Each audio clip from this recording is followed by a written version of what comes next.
Hi, I'm Wayne Allen Root for Personal Liberty. As a kid, we used to say sticks and stones can break my bones, but words can never hurt me. We were wrong.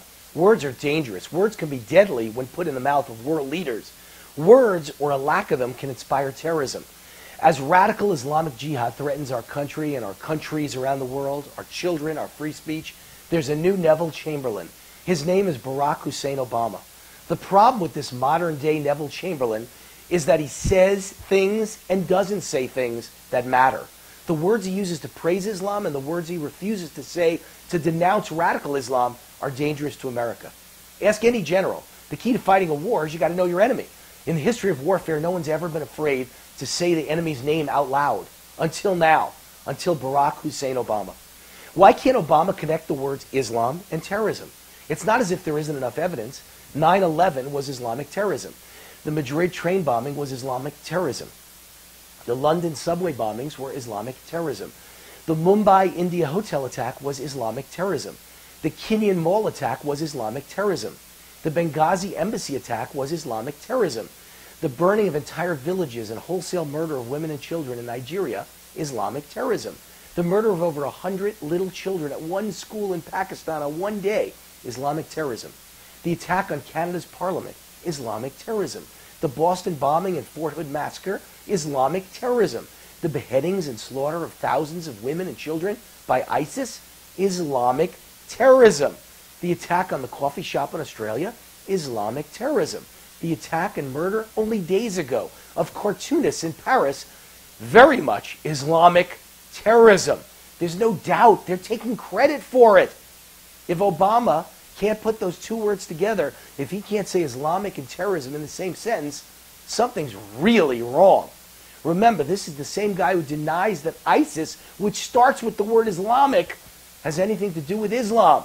It's clear to anyone but an idiot or a liberal, I know, I repeat myself, that the world's enemy is radical Islam.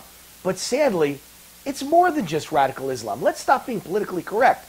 Islam itself is a problem. Millions of Muslims who aren't quote-unquote radical support and even celebrate intolerance and terrorism. This is a battle being fought since the Crusades. It's nothing new.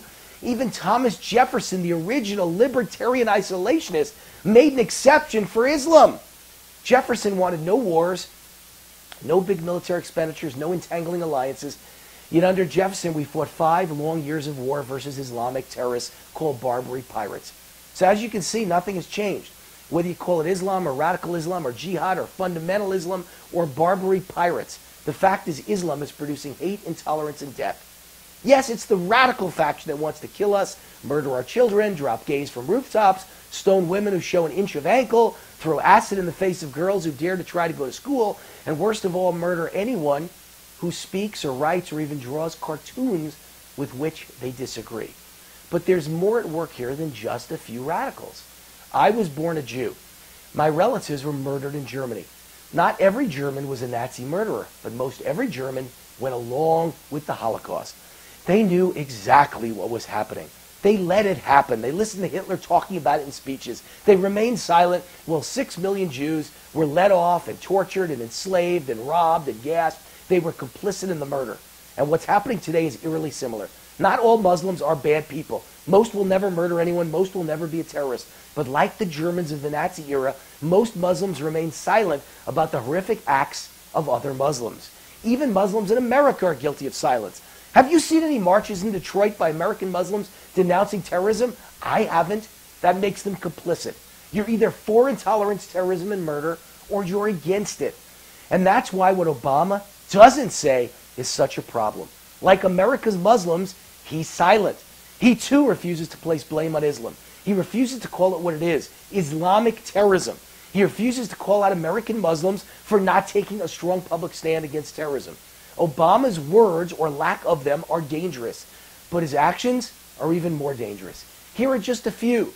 When a unity rally against Islamic terrorism was held in Paris this past Sunday, more than 40 world leaders were there, but not Obama, Biden, Kerry, or Holder. The U.S. sent no one. Even Turkey's prime minister, from a Muslim country, participated in the rally that Obama had no time to join. Meanwhile, Obama sent 3 White House officials to the funeral of thug Michael Brown in Ferguson, Missouri. What was the message to the world? Maybe the important question is, what message was Obama sending to radical Islamic terrorists? Obama has left our borders wide open for terrorists. ISIS and Al-Qaeda terrorist cells are very likely in this country right now, ready to attack. Don't take my word for it. Don't take the Tea Party's word for it. Democratic U.S. Senator Dianne Feinstein just announced it. It's a shame she doesn't understand her own president is the enabler. Obama, in concert with the United Nations, has suspended immigration laws that apply to other kinds of people to import thousands of Muslims from war zones like Iraq, Somalia, and Syria. He's bringing the same violent, radicalized Muslims to America that have led to crisis intolerance terror attacks in Europe. Obama has repeatedly condemned Israel for defending herself. It was Obama in 2010 who criticized the now infamous French magazine Charlie Hebdo for daring to publish cartoons offensive to Islam. It was the Obama administration who banned the word Islamic from being associated with terrorism in FBI, police, and military manuals.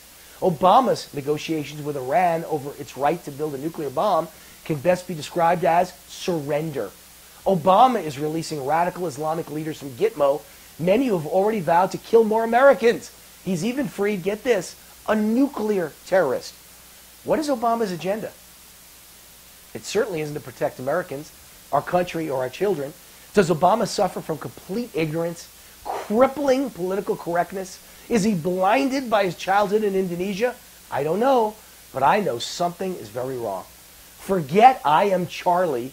We should all be marching and asking publicly, who is Obama? And what is Obama's agenda towards Islamic terrorism? Is he on our side? Is he here to help us or to hurt us? I'm Wayne Allen Root for Personal Liberty. See you next week. God bless America.